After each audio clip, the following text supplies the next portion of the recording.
what would you say Ace Rabbit Farms is doing different from the other local other farmers here in Ghana that makes Ace Rabbit Farm unique? That's for someone watching us who want to start a rabbit farm, want to get their own rabbits, even getting breeds to buy for their farm, someone wanting meat to buy, those watching us, what will be that thing, that unique thing I think Ace Rabbit Farm does differently from the others? I think the difference is that we are doing it right. I won't say that other farmers are not doing it right, but to do rabbits right, you need the right breeds that are commercial. That is it. Okay. Right breeds and then a feeding. And then not just the feeding, your farm management, your practices, everything must be right. On point. Yes. Okay.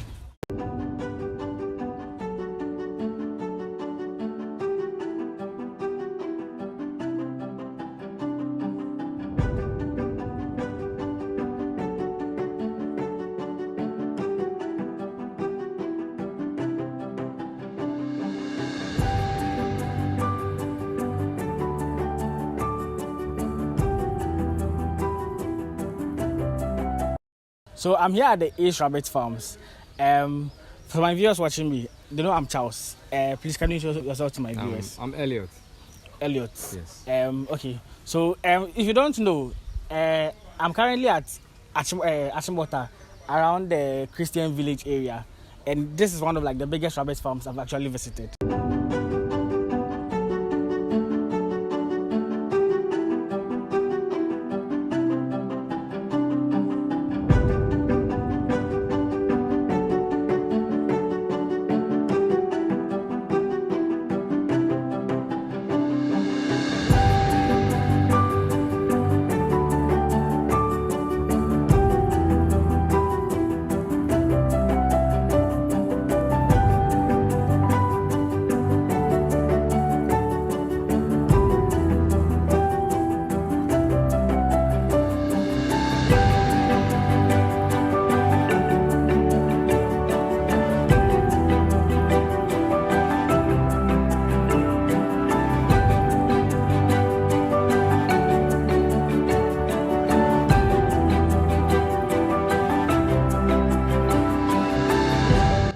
And to be honest, I like what you guys are doing here. Thank you. I like what you guys are doing here. Can you let us know a little bit about Ace Rabbit Farms? What is Ace Rabbit Farm about? Okay, so the acronym ACE means Alex. The A stands for my uncle Alex. Okay. And then the C stands for my dad Clement, and I'm E Elliot. That's how we came about Ace Farm. Nice. Yes. I never knew. I thought it was like some nice catchy name, but this was nice. Ace Rabbit Farm. Thank you. Sharp. So it's like is it a family business or is it like a partnership or how? Yeah, partnership and a family thing. And a family thing. Yes, but our uncle Alex is the main pillar of the farm. Okay. So if you say he's the main pillar, is it like how? What is his role when it comes to the farm? He's been supportive, like monetarily. So. Okay. Sure. So I also know. Even though we'll get into that, on the farm, you guys get some of the breeds from South Africa. Yes, we have some of them, yeah. So, like, and I've been around, I'll show you guys around. The rabbits in here are like, I don't know, they are beautiful and they are big. Yes.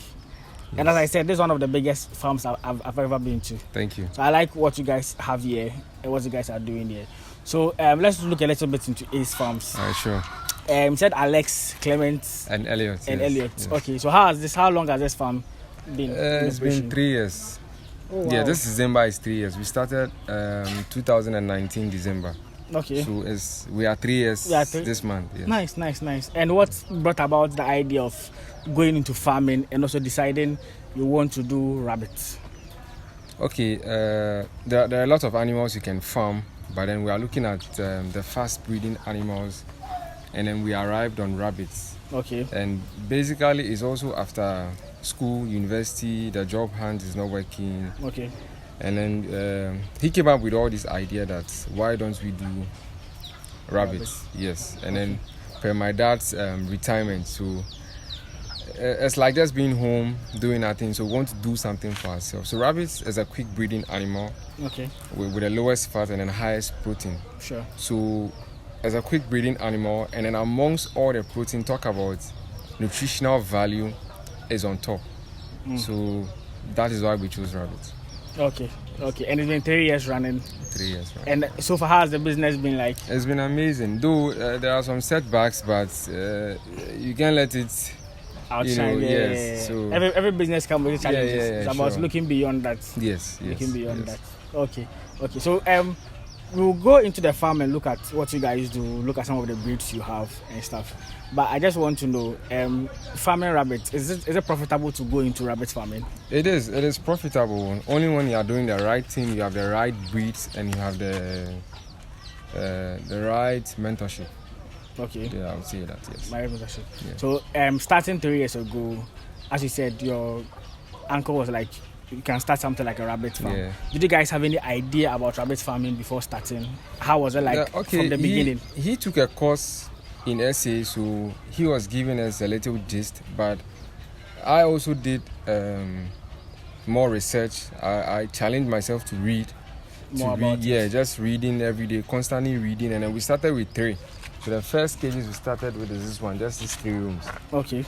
So wow, we had a 3, and then I started challenging myself to read, to read wide, and then applying on a farm. So I wasn't fortunate to get like any mentor here, but with him we're just conversating back and forth like that, and it happened. Oh, nice. So started with 3. Were there what were the challenges when you were starting? A lot. Can you take us through some of them? A newbie going to buy a rabbit from somebody's farm, you don't know a lot about it, and so we had the challenge of inbreeding. Oh, okay. The start we had that problem, and then after breeding having our first litter, we had challenges like diseases. A lot of diseases affected them. Animals, and we're taking them to veterinary. We're spending a lot on them. Oh, it hasn't been easy. It hasn't been easy until I decided, no, I have to look sharp. I started reading on these diseases, how to solve them. I got the medicine. I was trying it myself, practicing, and now we are able to medicate our own rabbit, do everything ourselves without going to the veterinary. Nice. So I think it validates the point that you made, that it's good to have the right mentorship and right idea before starting. Yes. It comes with its own problems and stuff. Yes. You need to have someone to guide you. Even on the cages, when we started, we made mistakes on the cages, but going forward, it was okay. You can see we made some changes and everything is okay. So having a mentor will be excellent. So you won't commit all these mistakes. Yes. Okay. So if someone is watching us and there is one advice you would give to new beginners, newbies who want to venture into the business of rabbit farming, what would that be? First, you are looking at profitability. So profitability would come with getting the right breeds and then the right feeding methods. That's it. The right breed. You need a good genetical rabbit or a good genetical lineage. Okay. That will give you fast growth because you are trying to meet a target market. And so you can keep a rabbit that you feed for, let's say 6 months, 5 months before you get it ready for the market. You need something that will meet 12 weeks or maybe even something lesser than 12 weeks, and then you slaughter. So a good genetical rabbit will give you that result.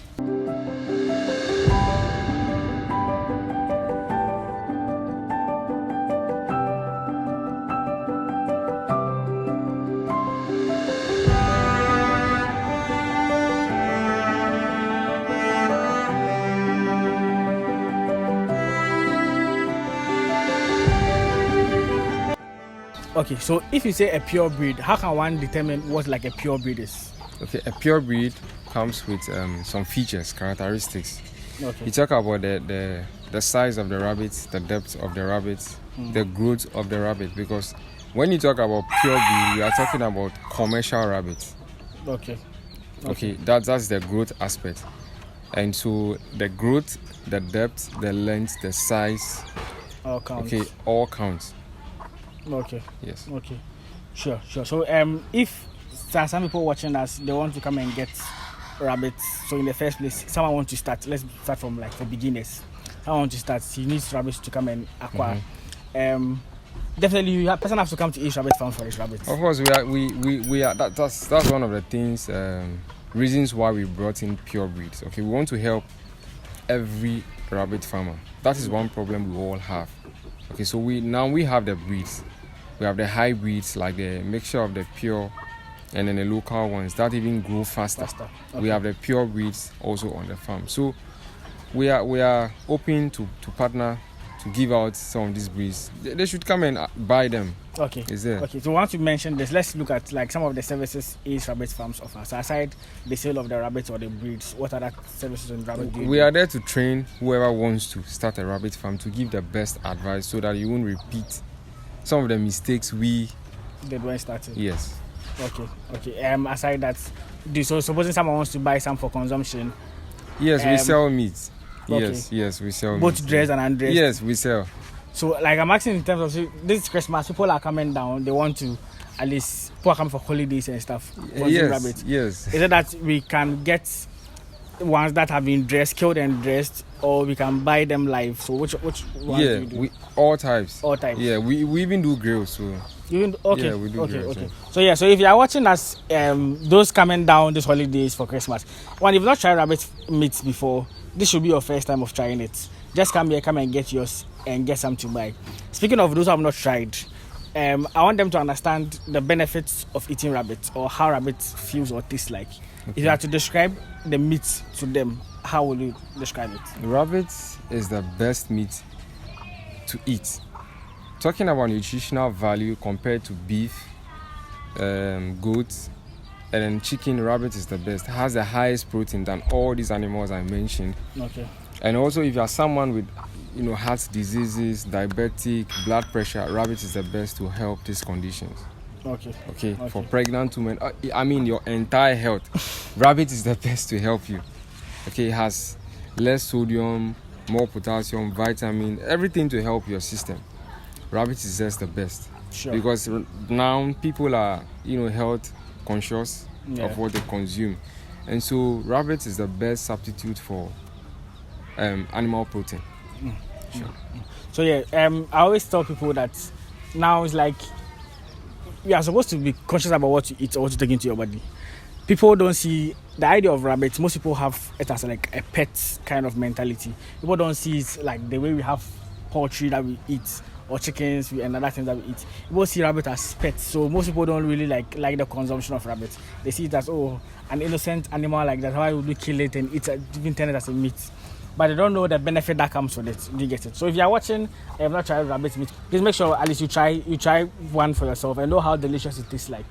So looking at okay, go ahead. So I think the idea of tagging rabbit as a pet, any animal can be pet. It's individualistic. Somebody may see chicken as a pet and keep it in a room. Somebody may see even cow as a pet and keep it. Yeah. So we are just looking for the best for human health. So rabbit is the best. Okay. So looking at the breeds, so you have pure breeds here. Yes. Let's see the different types of breeds you have. Yes. So we have 3 types of pure breed. We have the New Zealand Red, okay, we have the New Zealand White, and we have the Californian, and then the Chinchilla Gargantia. Chinchilla Gargantia. That one I've not heard of that. Okay. At least for the New Zealand, the white and the red, I think I've seen those breeds before. But the Chinchilla one I've not. But the Chinchilla Gargantia is something we partnered with someone. But I'm just saying that we brought it here. It's on the farm, just for you to have a coverage of it for those who haven't seen it before. Yes. But for the New Zealand Red, Californian, and then the New Zealand White is for Ace Farm. It's for Ace Farm. Yeah, sure. Okay. So let's if you have, let's go and just have a look at that type of breed.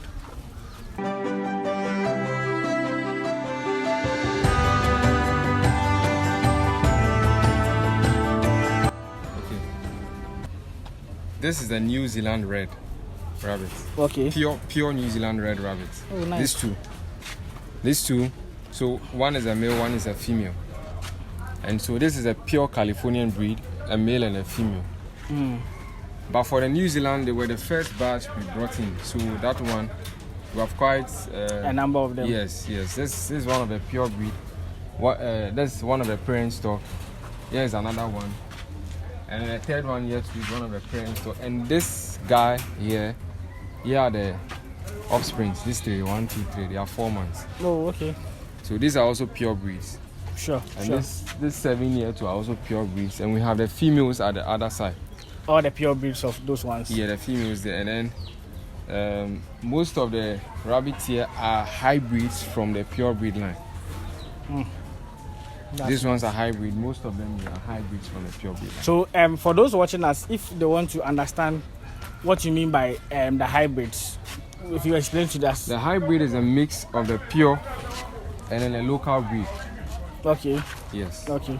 So the local ones, you just got them from farms around us, or where did you get the local ones from? Yeah, we got the startup one, and then we changed breed later, and then we started breeding our own, like rabbits. Yeah, our own breeding stock. Okay. Yeah. You know the interesting part? If you see the hybrids and you see the pure breeds, you can actually see a difference. Mm-hmm. The pure breeds are bigger than the hybrids. I don't know, from what I see. Yes. Because if you look at the ones you showed us here. Yeah, this was born on the 13th July. So July, I guess September, October, November. So that's 4 months. 4 months. Yes, because you see them, they are more bigger than most of the, how do you call it, the hybrids. Yeah, but even the hybrids are better than the local breed. The local, oh yeah, definitely. Because definitely. if I should put one, this very guy on the scale now, this guy is just 13 weeks, and you see, because the standard weight to slaughter your rabbits is at 12 weeks, and it should weigh at least 2.5 kilo. Okay. But like the pure breed, New Zealand Red, when we brought them, they were 10 weeks and they were weighing 2.5. 10 weeks, they were weighing 2.5. But the hybrid at 13 weeks, they weigh.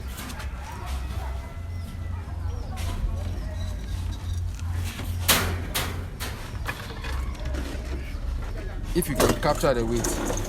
Hey, don't go. You see, 2.5. It's even more than 2.5, like 2.7. 2.7, right? Yeah, you see. Let me bring the other one.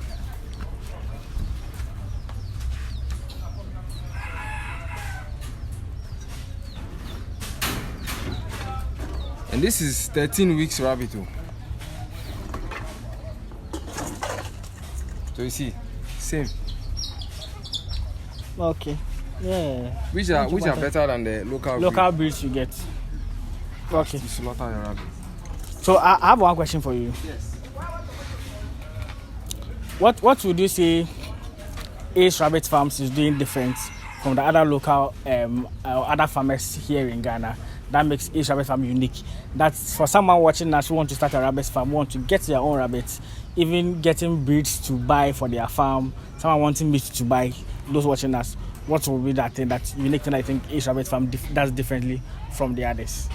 I think that the difference is that we are doing it right. I won't say that other farmers are not doing it right, but to do rabbits right, you need the right breeds that are commercial.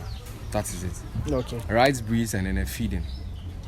And then not just the feeding, your farm management, your practices, everything must be right. On point. Yes. Okay. So you show us the New Zealand, the ones, the pure Californian ones. You can bring them out so we can have a look at them.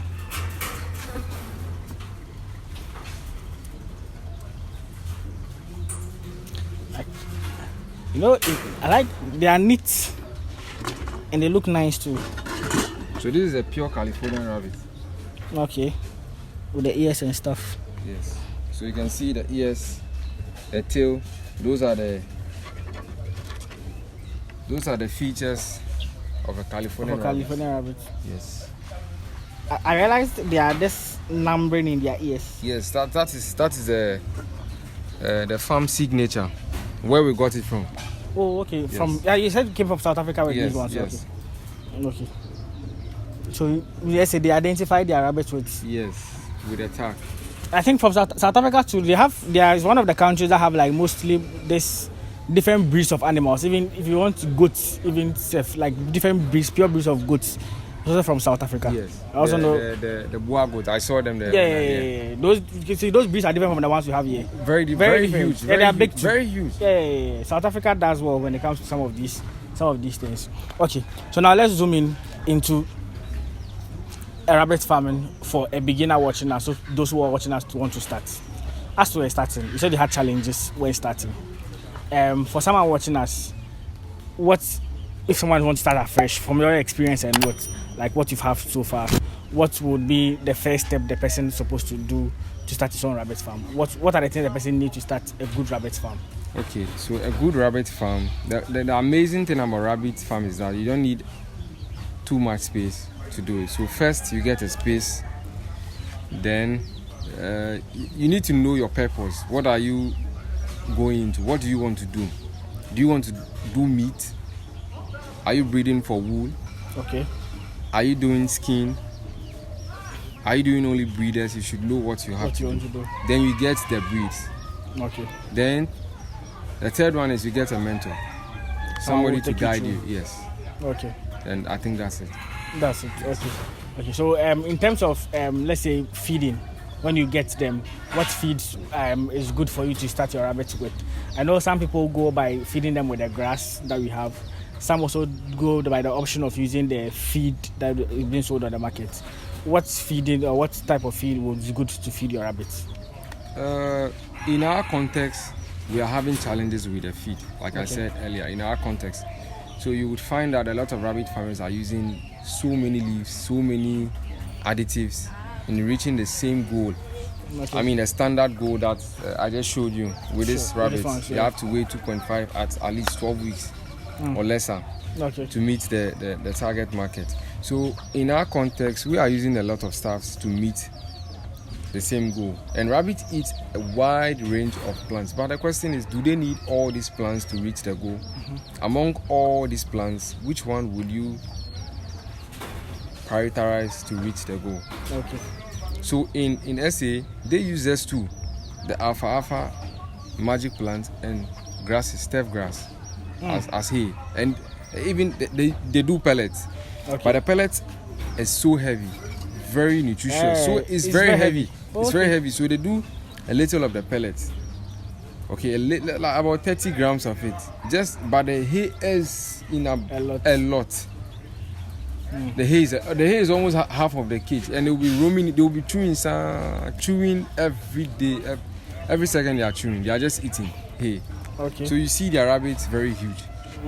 I think in Ghana, most of the ones we have, people don't normally use the hay. Most people use the pellets. The thing is, we don't have it.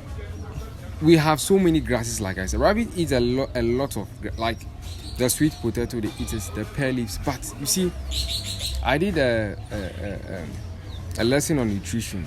All these plants, these herbs, have a nutritional composition element. Sure. And I always say that the sweet potato leaves, they eat it, but it has a toxic element in it that affects the females. How? Okay? In terms of like... And then the mango, the pear leaves too, the same thing. So let's say, for example, what I mean to say is that, let's take asthma for instance. Asthma can be genetic, can be acquired. Okay? So if it is acquired, it means that it is through your own means that you acquired asthma. So it is through your own means, a farmer, that you are going to put a condition in these rabbits. And when it comes to stay, they will transfer it genetically. Okay. So if you're not doing the right thing, your rabbits may end up having the same problems on the farm. And even some you may not see it now, but it accumulates. So at a point, you'll be experiencing sudden death, just like that.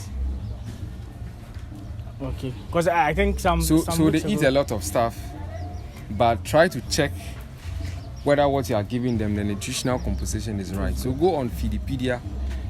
I always tell people to use Feedipedia. It gives you the information and everything you need. Yes, whatever you want to research on, just go type it. It gives you the nutritional breakdown, what the element does when a rabbit feeds on that particular herb. Then you know you are safe to feed that particular herb. Nice. I think this information is very important because I know other rabbit farmers, mostly what they do is they just go to the bushes, get this feed of the grasses for them. And I think I visited a farm not too long ago where the guy went to harvest, cut some of these grasses. And unfortunately for him, the owner or the farm where he went, they had sprayed the grasses. So upon bringing it, he just fed it to them and he had like 90% of his rabbits died. So that even reminds me when I visited SA. You see, their farm, they don't just harvest grass from anywhere. Their farms are protected. They know what they plant. Okay. So even for them, they don't even wash their hay. They just from the farm. They know what they feed. Like there is no animal going to contaminate the farm. There is nobody going to spray the farm. Their farms are protected. So once they grow the grasses, they harvest, they dry them, and they put them into bales, they roll them into bales, and they take them to the farm to feed. Rabbits, Sure. Looking at in terms of marketing, do you think our market for rabbits here in Ghana is close or compared to the markets they have for rabbits in South Africa? No, it is not. They are industry. There was a farm I visited. Just one man has closely to 2,000 doe units. Yes, 2,000 doe units. And he is 65 years. 2,000 doe. Yes. Closely to 2,000 doe. I think the problem has to people know rabbit, but they don't know as consumable. They don't like the benefits. They don't know all of these things. And I think that we are doing well in reaching people with these informations, and you as well, the media, you're helping us do all of these things. So together, I think.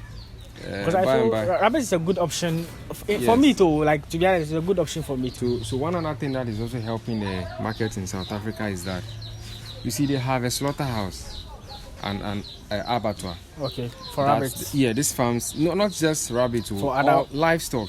These farms are close to the slaughterhouse, and slaughterhouse are responsible for meat supply.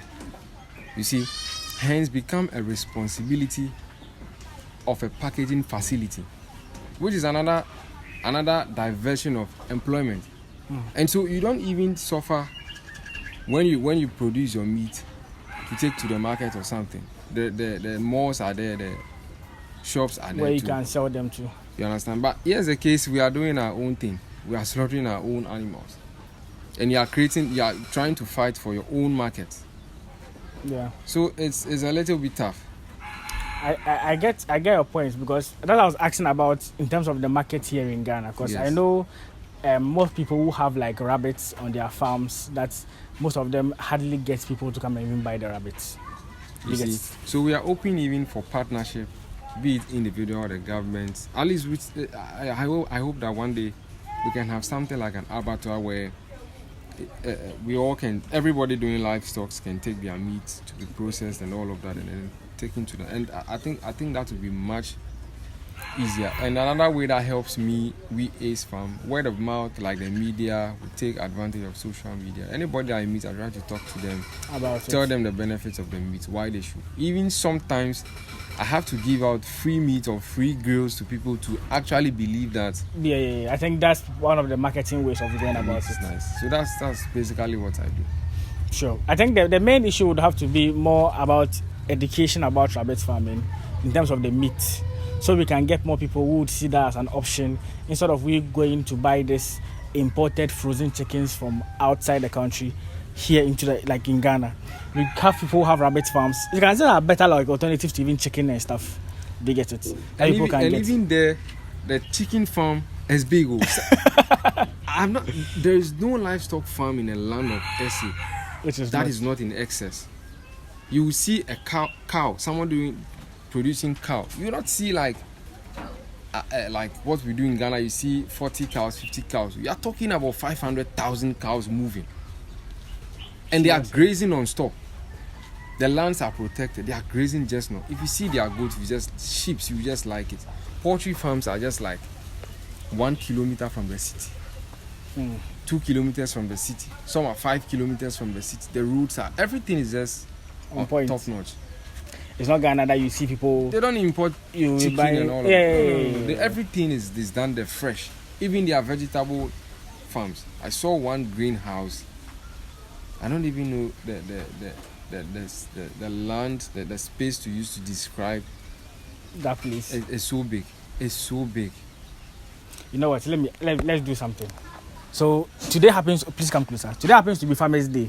Do you get it? So I don't know the time this video will be out, but today is Farmers' Day. The government will try and be rewarding people with some. You know what happens during Farmers' Day? Undeserving things that they give to farmers. You have been to SC. You've seen what they do. You go there and break some of the breeds.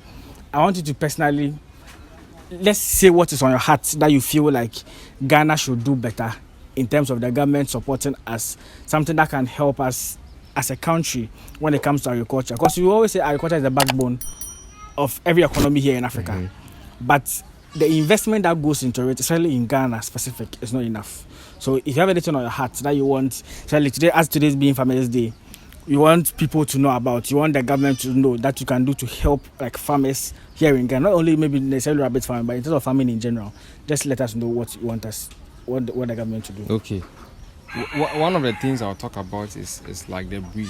What we just brought in. It's quite an expensive exercise. And so partnering with government or someone who is willing to do it right, who is willing to do it right, would also help to cut down all these costs that comes with it, to be able to distribute to every farmer. Sure. You see, secondly, to securing land for farming, which will be close to our farms, should not be far from us, the city. And the road network is very poor. It's poor, and then securing these farms will lead to we growing our own grasses or whatever we want in excess to feed. Because right now, if you should go about to interview people who do goat, who do cow, they go far to cut their grasses for.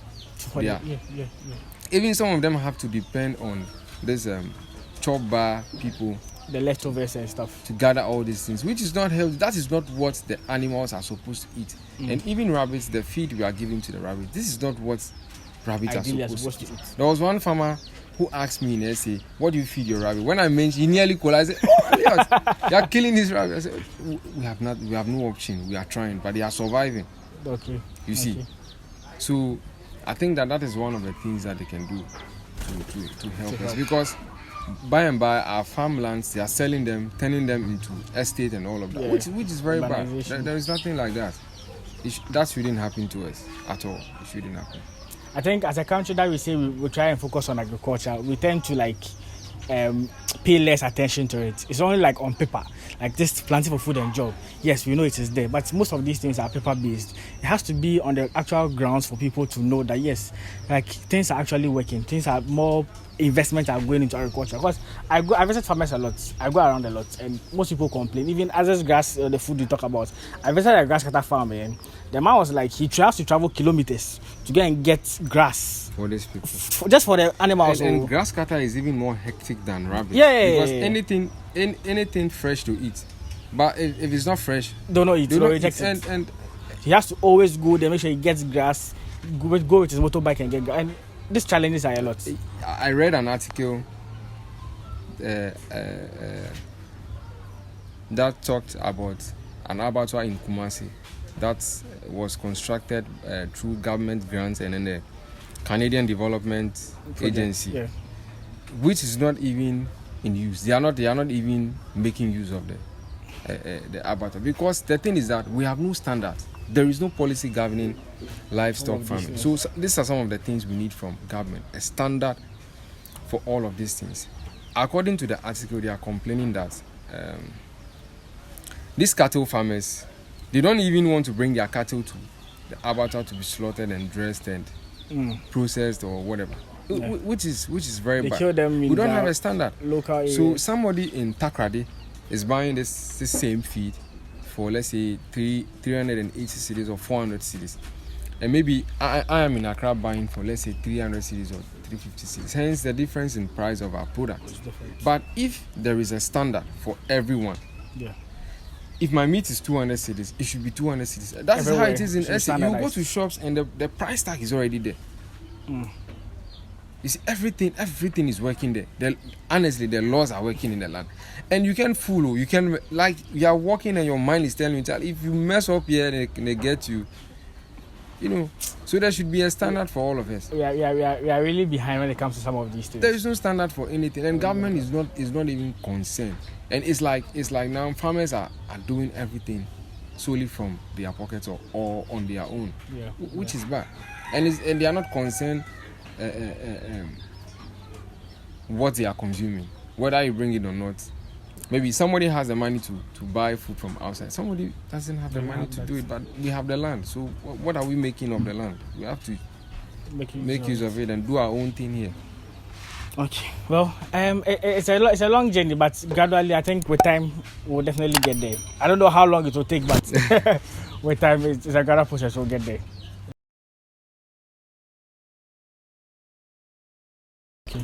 Also, one other thing will be when crossing.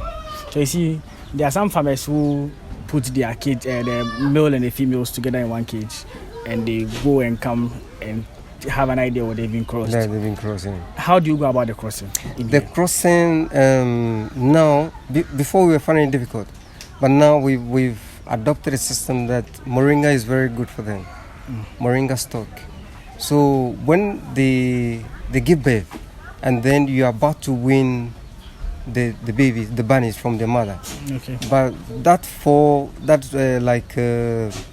that 5 weeks, 6 weeks, you are giving the mother the moringa stock. So the within that week, that 2 weeks, the moment you win the bunnies, the mother is ready for crossing. It comes on heat.